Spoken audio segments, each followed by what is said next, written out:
तो हम लोग क्या कल क्या पढ़े थे? नर जनन तंत्र पढ़े थे, ठीक है। आज क्या पढ़ना है? मादा जनन तंत्र। जिस प्रकार नर जनन तंत्र था उसी प्रकार क्या हो जाएगा? मादा जनन तंत्र। आपने देखा था कि नर जनन तंत्र में 2 टेस्टिस थे, है ना? वृषभ कितने थे? 2। उसी प्रकार मादा जनन तंत्र में 2 अंडाशय होते हैं। क्या होते हैं? 2 अंडाशय होते हैं। कुछ इस प्रकार से फिगर होता है, ये आपका यूट्रस हो जाएगा।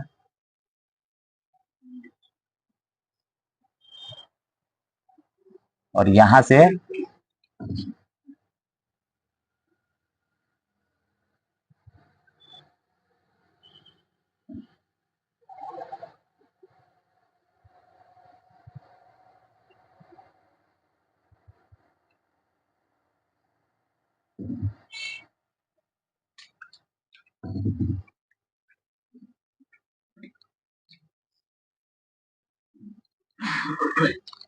इस प्रकार स्ट्रक्चर होता है मादा जनन तंत्र का। ये आपका अंडाशय होता है। क्या होता है? अंडाशय। अंडाशय जहां पे अंडा का निर्माण होता है। किसका निर्माण होगा?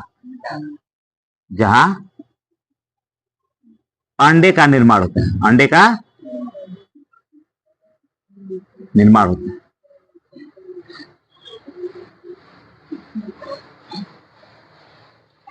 अंडाशय में क्या होगा? अंडे का निर्माण होगा। और कितना अंडाशय है इसमें? तो अंडाशय कितने हो जाएंगे? पहला आपका टॉपिक क्या हो जाएगा? अंडाशय। पहला टॉपिक ओवरी बोलते हैं। क्या बोलते हैं? ओवरी, अंडाशय। अब ये जो नली आपको दिखाई दे रही है थोड़ी सी पतली होती है, इसको हम कहते हैं फैलोपियन ट्यूब। कौन सा? Fallopian tube. अगर हिंदी में बात करें तो आपने देखा था कि शुक्राणु को ले जाने वाली शुक्रवाहिनी थी। शुक्राणु कौन लेके जा रहा था? शुक्रवाहिनी। तो अंडे को कौन लेके जाएगा? अंडवाहिनी। कौन लेके जाएगा? अंडवाहिनी। इसका दूसरा नाम होता है अंडवाहिनी। अंडवाहिनी। पहले हम इसके स्ट्रक्चर को समझ रहे हैं कि कौन सी चीज क्या होती है, क्या काम करती है। ये जो होता है यहाँ पे 3 लेयर होता है, इसको हम गर्भाशय कहते हैं, यूट्रस। क्या कहते हैं? यूट्रस। यहाँ पे 3 लेयर होता है, इसको हम बोलते हैं गर्भाशय। क्या बोलते हैं? गर्भाशय।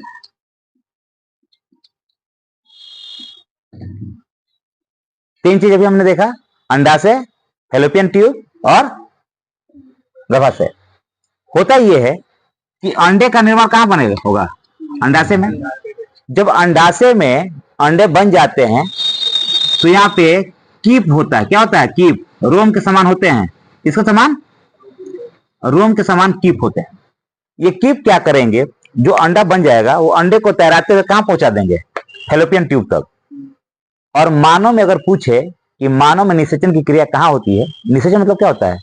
नर युग्मक और मादा युग्मक कहां मिलता है? निषेचन कब होगा? देखो इसके बारे में आपको पता होना चाहिए। निषेचन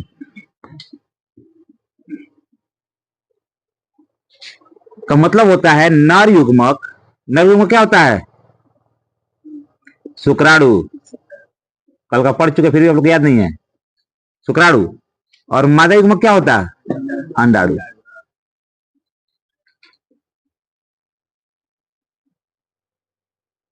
इन दोनों का मिलना, दोनों का मिलना क्या कहलाता है? निषेचन कहलाता है। क्लियर है? ये दोनों जहां मिलेंगे उसको हम क्या कहेंगे? निषेचन। तो दोनों कहां मिलेंगे? फैलोपियन ट्यूब में। ये कंपटीशन में पूछा क्वेश्चन है। कई बार कंपटीशन एग्जाम में पूछता है कि मानव में निषेचन की क्रिया कहां होती है? फैलोपियन ट्यूब में होती है। ठीक है। फैलोपियन ट्यूब में नर युग्मक और मादा युग्मक मिलकर के जाइगोट बनाता है।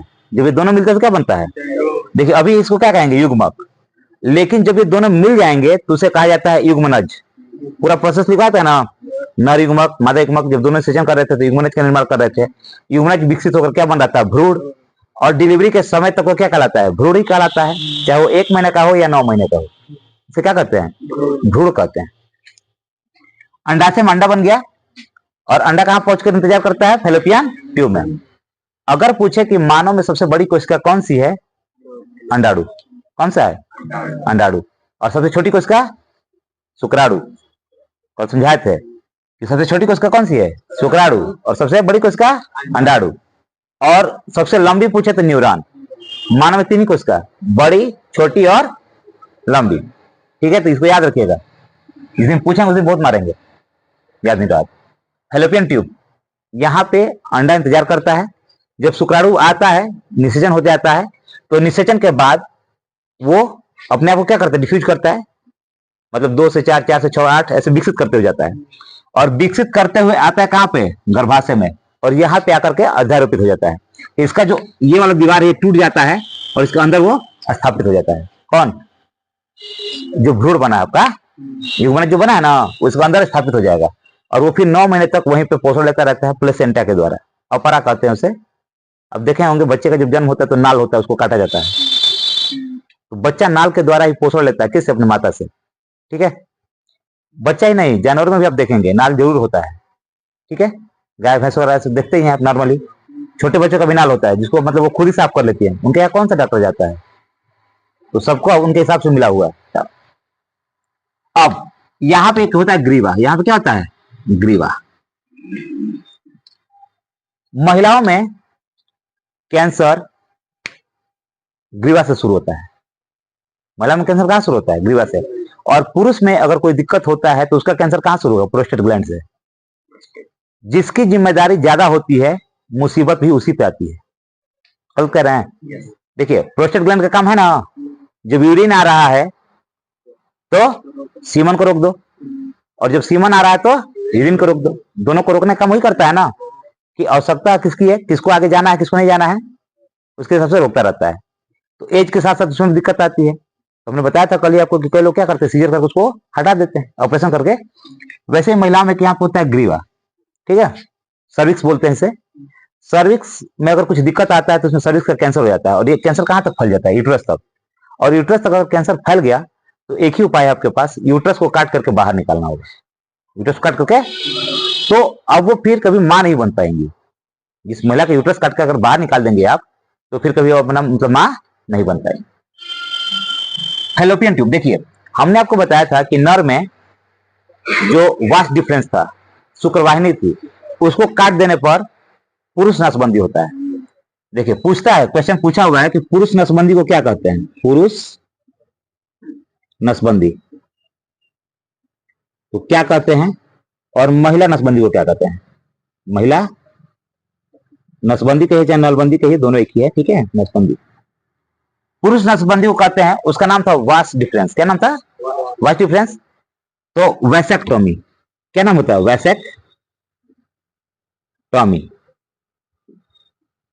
और महिला नसबंदी को कहते हैं, देखो यहाँ ट्यूब काट रहे हैं ना, क्या काट रहे हैं? ट्यूब है तो ट्यूबेकोटॉमी। क्या बोलते हैं? ट्यूबेकोटॉमी या ट्यूबेक्टॉमी। क्या बोलेंगे? ट्यूबेकोटॉमी या ट्यूबेक्टॉमी? ट्यूबेक्टॉमी।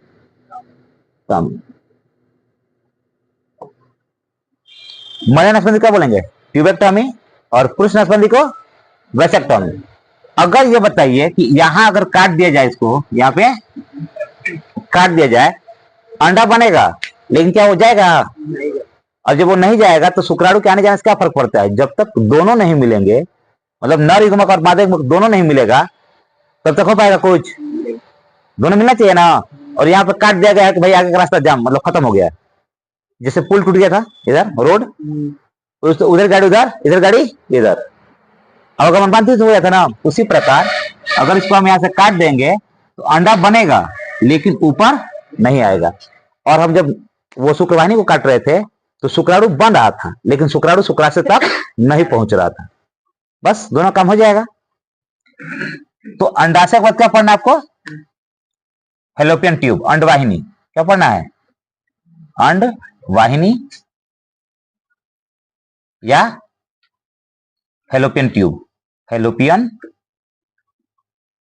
ट्यूब। ठीक है, क्या पढ़ना है? Fallopian tube. फैलोपियन ट्यूब हम समझ लिए। क्योंकि फैलोपियन ट्यूब में ही आकर के अंडा इंतजार करता रहता है। अच्छा ये बताइए कि जैसे पुरुष में टेस्टिस मतलब वृषण दोनों स्पर्म बना रहते हैं, दोनों स्पर्म बना रहते हैं, वो दोनों मिला करके 5 से 7 ml मतलब बनाते हैं। ठीक है, कितना बनाएंगे? 5 से 7 ml आपका स्पर्म बनाते हैं। अब यहां पे ऐसा नहीं होता है, महिला में ऐसा नहीं होता है। महिला में दोनों अंडा से एक साथ काम नहीं करते हैं, दोनों अंडा से एक साथ काम नहीं करते हैं। एक अंडाशय में अगर अंडा बन रहा है तो यह फ्री है, यह क्या है? इसमें किसी भी अंडे का निर्माण नहीं होगा। यहां पे अंडा बन गया, अंडा बनने के बाद फैलोपियन ट्यूब में इंतजार करेगा। तो जब अंडा बनता है, जैसे शुक्राणु बना था, तो शुक्राणु क्या था? परिपक्व था? नहीं था। परिपक्व किसने किया था? अधिवृषण, एपिडिडमिस, वो क्या करा था ना, उसको क्या किया? परिपक्व किया। परिपक्व करने के बाद शुक्रवाहिनी सुपर भेज रहा था। यहां पे जब अंडा बनेगा तो परिपक्व नहीं रहेगा, मैच्योर नहीं रहेगा, उसको 7 दिन का टाइम लगता है। कितने दिन का टाइम लगेगा? 7 दिन का टाइम लगता है। तो 7 दिन में वो मैच्योर होगा। मतलब अगर अंडा बन गया तो 7 दिन तक क्या होगा? वो मैच्योर होगा। मतलब उस 7 दिन में कोई निषेचन क्रिया नहीं होगी। जब तक अंडा परिपक्व नहीं होगा, मैच्योर नहीं होगा, तब तक निषेचन क्रिया होगी? नहीं होगी।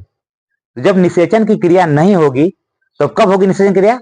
तो देखिए 7 दिन तो ऐसे खत्म हो गया उसका, 14 दिन तक इंतजार करता है अंडा। कितने दिन तक?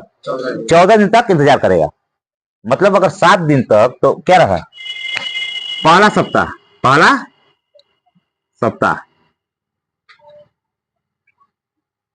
परिपक्व होने में लगता है, परिपक्व होने में लगता है अंडे को। किसको? हाँ, ये नहीं, दूसरा चीज समझिएगा। पहला सप्ताह अंडाणु का पहला सप्ताह परिपक्व होने में लगता है। दूसरा और तीसरा सप्ताह, दूसरा प्लस तीसरा सप्ताह,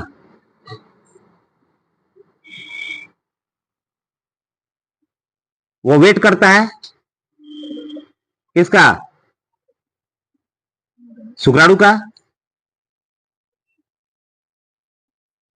अगर शुक्राणु पहुंचा तो निषेचन क्रिया हो सकती है, और चौथे सप्ताह में एक्सपायर हो जाता है। चौथा सप्ताह डेड हो जाता है वो। चौथे सप्ताह में क्या हो जाएगा? डेड हो जाएगा। कौन? निषेचन डेड हो जाएगा ना, अंडा डेड हो जाएगा। 28 दिन का टाइम पीरियड होता है टोटल। कितने दिन का टाइम पीरियड? 28 दिन। 7 दिन अंडे को बनने से लेकर परिपक्व होने में लग गया। किसी भी महिला में, आपको एक बताए थे कल, कि उनको मतलब हर महीने, ठीक है, मेंस्ट्रुअल साइकिल होता है, मासिक धर्म से कहते हैं, हर महीने होता है। हर महीने में 3 से लेकर के 7 दिन तक ये पीरियड चलता है। ठीक है, कितने दिन तक? 3 से 7, 3 से 7 दिन तक। किसी का 3 दिन में भी खत्म हो जाता है, किसी का 5 दिन, 6 दिन, मतलब एवरेज कितना लिया गया है? 3 से लेकर के 7 दिन तक। होता क्या है उसमें? देखिए, एस्ट्रोजन के सहायता से अंडे बनते हैं। किसकी सहायता से? एस्ट्रोजन की सहायता से अंडे बनते हैं। एस्ट्रोजन क्या है? हार्मोन से। पुरुष में कौन सा हार्मोन था? टेस्टोस्टेरोन। कौन सा हार्मोन था? टेस्टोस्टेरोन। टेस्टोस्टेरोन शुक्राणु बनाने में सहायता करता है, और यहाँ पे एस्ट्रोजन क्या करेगा? अंडे बनाने में मदद कर रहा है। एस्ट्रोजन क्या करेगा? अंडा बनाने में मदद करेगा। देखिए, एस्ट्रोजन हार्मोन, एस्ट्रोजन हार्मोन अंडे बनाने में सहायता करता है। अंडे की सब्जी नहीं बोल रहे हम, ठीक है, ये मत समझिएगा। अंडा मतलब यहाँ पे अंडाशय में क्या बनेगा? अंडे जो बन रहे हैं ना, उसको बनाने के लिए कौन प्रेरित करता है? एस्ट्रोजन। एस्ट्रोजन क्या है? हार्मोन है। कौन सा? मादा हार्मोन। तो एस्ट्रोजन हार्मोन अंडे बनाने में सहायता करता है। एस्ट्रोजन हार्मोन अंडे बनाने में सहायता करता है। उसके बाद पहला सप्ताह परिपक्व होने में लगता है, दूसरा प्लस तीसरा सप्ताह वेट करता है शुक्राणु का, चौथा सप्ताह में अंडे डेड हो जाते हैं। डेड हो जाता है कौन? अंडा। और फिर जब 28 दिन के बाद मासिक धर्म, ठीक, या अथर्व चक्र कहते हैं जिसे, रजोधर्म भी कहा जाता है। उसके दो तीन नाम है, मासिक धर्म, मासिक धर्म, अथर्व चक्र, रजोधर्म, रजो। जब पहली बार ऐसा कुछ होता है तो रजोधर्म, ठीक है। जब पहली बार किसी महिला के साथ ऐसा होता है, मतलब मासिक धर्म शुरू होता है, तो रजोधर्म। और जब अंतिम बार होता है उसे रजो निवृत्ति कहते हैं। महिला में बताए थे कि आपका 12-13 वर्ष से शुरू हो जाता है, क्योंकि खान पान हम लोग का चेंज हो गया है इसकी वजह से। तो 12-13 वर्ष में क्या शुरू हो जाएगा, रजो धर्म शुरू हो जाएगा। और 50 साल की एज जाते जाते रजो निवृत्ति हो जाता है। 50 साल की उम्र तक क्या हो जाएगा, रजो निवृत्ति हो जाता है। और जब रजो धर्म नहीं होगा तो अंडा बनने का कोई सवाल ही नहीं उठता है। तो जब तक रजो धर्म नहीं होगा तब तक अंडा बनेगा नहीं बनेगा, ठीक।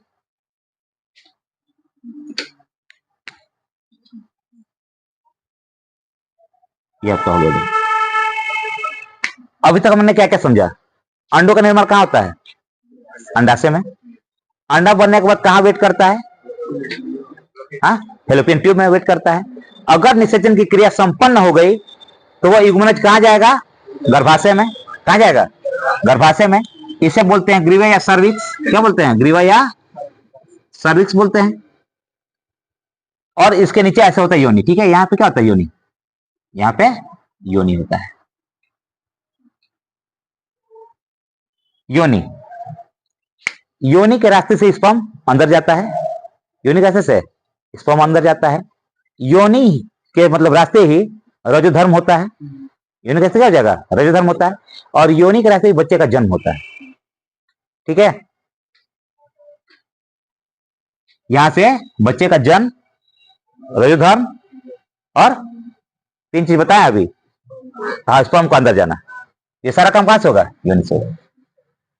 तो यह होता है मादा जनन तंत्र, मादा जनन तंत्र। इसमें भी कुछ ग्रंथियां भी होती हैं, ठीक है।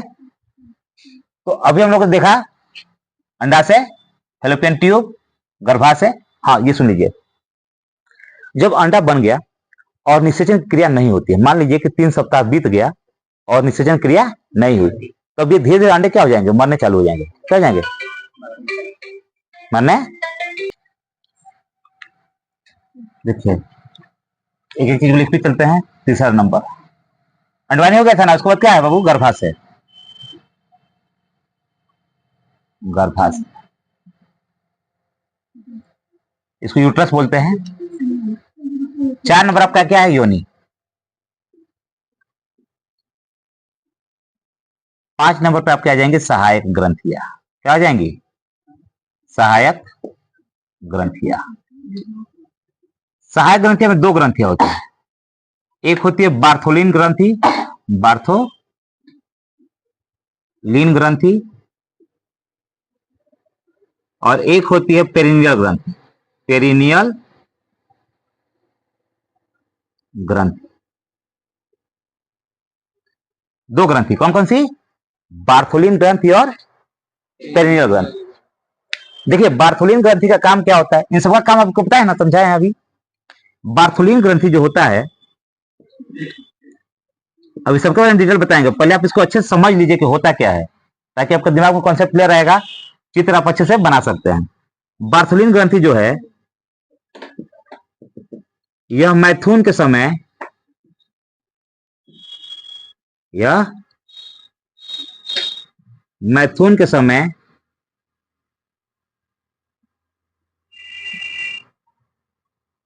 द्रव स्त्रावित करती है, द्रव स्त्रावित करती है, जो स्नेहक का कार्य करता है। किसका काम करता है, जो स्नेहक का कार्य करता है,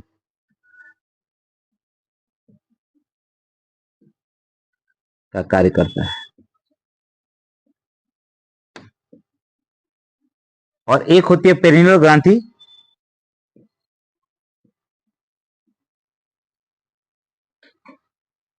यह क्या काम करती है, यह विशेष गंध वाले द्रव को स्त्रावित करती है, द्रव को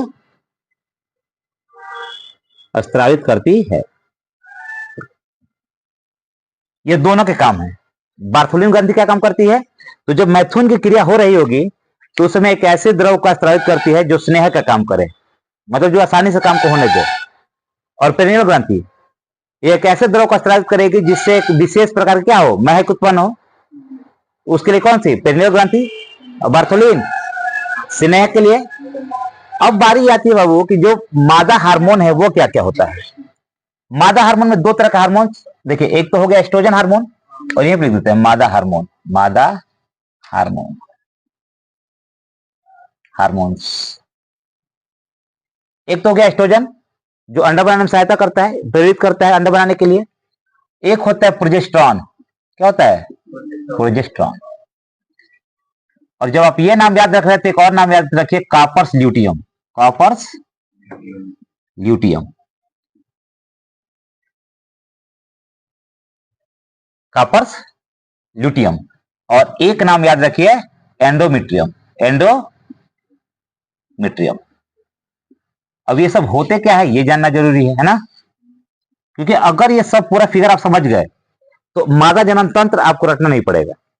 आप इजीली उसको बना करके उसके बारे में एक एक चीज लिख सकते हैं। ठीक, इसको याद करने की जरूरत नहीं होगी। और बायोलॉजी में हर चीज को याद करना जरूरी नहीं है। अगर आप उसको अपने ऊपर लेकर के समझ लेते हैं तो सबसे अच्छा रहता है और आपको पूरी लाइफ याद रहेगा। ठीक है, तो अब पहले एक एक चीज को समझते चलिए, फिर शुरू से एक बार कर लेते हैं रिपीट। अंडाशय में किसका निर्माण होता है? अंडे का। अंडा बनने के बाद कहां वेट करेगा? फैलोपियन ट्यूब में वेट करेगा। निषेचन की क्रिया मानव में कहां होती है? फैलोपियन ट्यूब में। कहां होगी? जहां अंडा वेट कर रहा है, शुक्राणु जब यहां जाएगा, बताए ना कि यूट्रस के पास क्या होता है? गर्भाशय के पास, मतलब शुक्राणु निकलेंगे, और जब शुक्राणु निकलेगा तो कुछ ये रास्ता पकड़ेगा और कुछ ये वाला रास्ता पकड़ेगा। अंडा किधर बना है? इधर। तो इधर जाने से कोई फायदा है? लेकिन उसको कोई बताया है कि कहां अंडा बना क्या नहीं बनाया? तो दोनों तरफ जाएगा, वो इधर भी जाएगा और इधर भी जाएगा। तो जब ये इधर आएगा और यहाँ पे जब बना हुआ है अंडाणु, तो अंडाणु का ऊपरी परत, कल नाम बताए थे, क्या नाम होता है उसका? Corona radiata. क्या नाम होता है? Corona radiata. अंडाणु के ऊपरी स्तर का नाम कोरोना रेडिएटा। और जब शुक्राणु वहां पे जाएगा तो शुक्राणु के आगे वाले भाग में एक्रोसोम पाया जाता है। क्या पाया जाता है? एक्रोसोम। कल शुक्राणु का संरचना बताया था ना। तो शुक्राणु के अगले भाग में क्या पाया जाएगा? एक्रोसोम। और एक्रोसोम एक एंजाइम स्रावित करता है। क्या करता है? एक एंजाइम स्रावित करता है, जिससे कोरोना रेडिएटा क्या हो जाता है? कमजोर हो जाता है और शुक्राणु अंदर प्रवेश कर जाता है। हमने आपको बताया था कि शुक्राणु केवल वही गति कर सकते हैं जिसमें पूंछ होती है। जिस शुक्राणु के पास पूंछ नहीं होगा वो गति नहीं कर पाएगा। और पूंछ के बगल में, मतलब सिर और पूंछ के बीच में माइटोकांड्रिया होता है। क्या होता है? माइटोकांड्रिया, जो शुक्राणु को गति कराने के लिए क्या करे? सहायता करे। तो हमने यहां देखा कि यहां निषेचन क्रिया हो गई, हो भी सकती है और नहीं भी हो सकती है, दोनों काम हो सकता है ना। जरूरी थोड़ी नहीं कि हर महीने निषेचन होता रहे, ऐसा कोई जरूरी नहीं है। जैसे बहुत से कपल ऐसे होते हैं जो नहीं चाहते हैं कि हाँ अभी बच्चे का जन्म हो। ठीक, जो बच्चे का जन्म हो तो क्या करेंगे वो? मतलब इसको अवॉइड करेंगे ना, तो निषेचन क्रिया नहीं होनी चाहिए। उसके लिए अलग अलग चीजों का प्रयोग कर सकते हैं। इंजेक्शन है, दवाइयां हैं, बहुत सारी चीजें हैं। ठीक है, और परमानेंट इलाज क्या होता है? पुरुष नसबंदी, वैसेक्टोमी, और महिला नसबंदी ट्यूबेक्टोमी। ट्यूब को काटेंगे तो ट्यूबेक्टोमी, और वास को काटेंगे तो वैसेक्टोमी। नाम याद रखिएगा, वास डिफरेंस को काट रहे हैं तो वैसेक्टोमी, यहाँ पे ट्यूब को काट रहे हैं तो ट्यूबेक्टोमी। अब यहां से अगर निषेचन नहीं हुआ तो एक यहां पे लेयर होता है कार्पस ल्यूटियम का। एक लेयर होता है, किसका होता है? कार्पस ल्यूटियम का। जैसे ही अंडे बनकर के फैलोपियन ट्यूब में आते हैं, जैसे अंडे बनकर फैलोपियन ट्यूब में आ गए, तो जब अंडे बनकर के फैलोपियन ट्यूब में आ गए तो ये क्या काम करता है? कार्पस ल्यूटियम देखता है अंडे बन के आ गए हैं। जब अंडे बन के आ गए हैं तो निषेचन की क्रिया होगी ही, तो यह एक हार्मोन्स रिलीज करना शुरू कर देता है। किसको? प्रोजेस्टेरॉन को। और जब प्रोजेस्टेरॉन रिलीज होने लगेगा तो एक सतह का निर्माण करता है, यहाँ पे आंतरिक सतह का निर्माण कर देता है, जिसको कहते हैं एंडोमेट्रियम। क्या कहते हैं? एंडोमेट्रियम। अब बारी ये आती है कि जब निषेचन की क्रिया नहीं हुई, जब निषेचन क्रिया नहीं हुई, तो जब निषेचन क्रिया नहीं होगी तो क्या होगा? एंडोमेट्रियम टूट जाएगा। अरे भाई, जिसके लिए बना था, जैसे कोई घर आप बनवाए हैं और कोई वहां आएगा नहीं रहने के लिए, तो क्या होगा? खंडर हो गया ना। तो एंडोमेट्रियम क्या हो जाएगा, टूट जाएगा। जब एंडोमेट्रियम टूट जाएगा तो खून के साथ बहता रहेगा, ब्लड के साथ, जो महिला में मासिक धर्म होता है उसके साथ वो बाहर आना शुरू हो जाएगा। और जब वो बाहर आना शुरू हो गया तो क्या फिर ये कॉपर स्यूटियम रह जाएगा? अब इसकी क्या जरूरत? ये तो इसलिए था ना कि अगर निषेचन हो गया तो हम बना के रखे हैं, जैसे युग्मन जाएगा उधर से तो कॉपर स्यूटियम मतलब एंडोमेट्रियम हटा करके उसको अंदर रख देंगे। निषेचन हुआ नहीं, युग्मनज बना ही नहीं है। तो जब युग्मनज नहीं बना है तो इन दोनों लेयरों का कोई काम नहीं होता है। तो यह टूट करके ब्लड के साथ क्या हो जाती है, बाहर आ जाती है। तो यह क्रिया कितने दिन चलेगी, 5 दिन, बताया था ना 5 दिन तक। अरे 3 से 7 दिन मान के चलो, बीच में कितना आ गया, 5 दिन। तो 5 दिन में यह क्रिया खत्म हो जाती है, ब्लड के साथ सारे जो डेड अंडे हैं वो खत्म हो जाते हैं और एंडोमेट्रियम भी टूट करके क्या आ जाता है, ब्लड के साथ बाहर आ जाता है और ये दोनों भी खत्म हो जाते हैं। फिर अंडे का निर्माण शुरू होगा, किसकी वजह से, एस्ट्रोजन की वजह से। एस्ट्रोजन क्या करेगा भाई, प्रेरित करेगा, अरे भाई अंडा बनाओ, क्या हुआ, इस बार नहीं, इस बार फेल हो गए तो अगली बार पास हो जाओगे। तो अब इस बार मतलब मानिए कि एक बार इधर बना था, लग जाता है यहां से ना, इस बार अंडा अगर इधर बना था तो अगली बार अंडा किधर बनेगा, इस साइड बनेगा, इस साइड नहीं बनेगा। अब इधर अंडा बनेगा, फिर से फैलोपियन ट्यूब में रहेगा, फिर यही क्रिया होगी। निषेचन हो गया तो अच्छी बात है, नहीं हुआ तो फिर एंडोमेट्रियम टूटेगा। कौन टूटेगा, एंडोमेट्रियम, एक सतह होती है, लेयर। एंडोमेट्रियम टूट जाएगा, एंडोमेट्रियम के टूटते ही कॉपर स्यूटियम खत्म। प्रोजेस्टेरॉन को बेचारे को रखा था काम पे, तो जब यही खत्म हो जाएगा तो काम पे उसको पैसा कौन देगा, ऐसे रुक जाएगा काम। तो ये तो काम हो गया आपका अंडा बनाने से लेकर के मतलब जो धर्म के समय तक। अब बारी आती है गर्भाशय, समझ गया ना कि 3 लेयर होता है। ऊपर ये लेयर टूट करके अंदर युग्मन चला जाएगा, उसे 9 महीने तक रखना, उसको भ्रूण करते हैं। ये भी हो गया। तो अंडाशय समझा दिया आपको, अंडवाहिनी फैलोपियन ट्यूब बता दिए। अच्छा ये बताइए, मानव में जो निषेचन होता है वो आंतरिक होता है कि बाह्य होता है? आंतरिक होता है। अगर शरीर के अंदर निषेचन हो रहा है तो उसे आंतरिक बोलते हैं, और शरीर के बाहर होगा तो बाह्य बोलते हैं। मेंढक में आंतरिक शोषण के बाह्य शोषण कह रहे हैं, निषेचन। मेंढक में आंतरिक निषेचन होता है कि बाह्य निषेचन होता है? बाह्य निषेचन होता है। मादा अंडाणु बाहर निकाल दी, पुरुष अंडाणु शुक्राणु बाहर निकाल दिया, मेल, और दोनों युग्मज का निर्माण कर लेते हैं। ठीक है, तो बाहर ही हो जाता है निषेचन का यहां पे। और उसी के आधार पे क्या बनाया गया था, एक प्रक्रिया चल रही होगी, आप लोगों ने देखा होगा टीवी में एक ऐड आता है, आईवीएफ, इंदिरा आईवीएफ। तो बहुत दिनों तक सबको यही लगता था कि आई से इंदिरा करता है, ठीक है, ऐसा नहीं होता है। इसका नाम होता है इन विट्रो फर्टिलाइजेशन,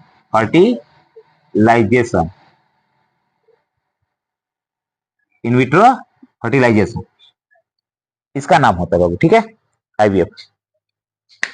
अब आईवीएफ का जरूरत क्यों पड़ा किसी को? देखिए, आपको पता है कि अंडाणु कहां इंतजार कर रहे हैं, फैलोपियन ट्यूब में। शुक्राणु कहां रिलीज हुआ, गर्भाशय के पास। यहां से अगर वो गति करते वहां तक नहीं पहुंच पा रहा है, या उसके शुक्राणु में वो तेजी नहीं है, या एक्रोसोम अपना सही से काम नहीं कर पा रहा है, उस क्रिया में उस दौरान क्या होगा, निषेचन क्रिया नहीं होगी। निषेचन क्रिया नहीं होगी। तो जब निषेचन की क्रिया फैलोपियन ट्यूब में नहीं हो पाती है, उस समय डॉक्टर्स क्या करते हैं, अंडाणु निकाल लेंगे और पुरुष का शुक्राणु लेकर के लैब में, कहां पे, लैब में उसको मिला लेते हैं। दोनों को क्या करेंगे, मिला लेंगे। और जब दोनों को मिला लेंगे तो उसे 1 सप्ताह तक रखने के बाद अगर देखते हैं कि युग्मनज बन गया है, क्या हो गया, युग्मनज बन गया है, तो फिर अपने जो महिला है उसके यूट्रस गर्भाशय में उसको रख देते हैं। युग्मनज कहां रख देंगे, गर्भाशय में प्लांट कर देते हैं। तो ये तो हो गया आईवीएफ। इसी के आधार पर होता है सेरोगेसी मदर। सेरोगेसी मदर 2-3 चीजें होती हैं।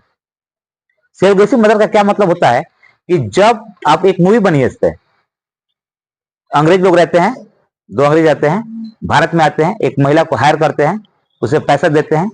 उनका काम यह होता है कि जैसे आईवीएफ हुआ, मेल और फीमेल दोनों का लेकर के युग्मनज बन गया, तो वह युग्मनज उस महिला के यूट्रस में न रख करके किसी दूसरी महिला के यूट्रस में अगर रख दिया जाए तो उसे क्या कहेंगे, सेरोगेसी मदर। वो क्या करेगी, 9 महीने तक बच्चे का अपने पेट में रखेगी और जन्म के बाद क्या करेंगी, उसको दे देंगी।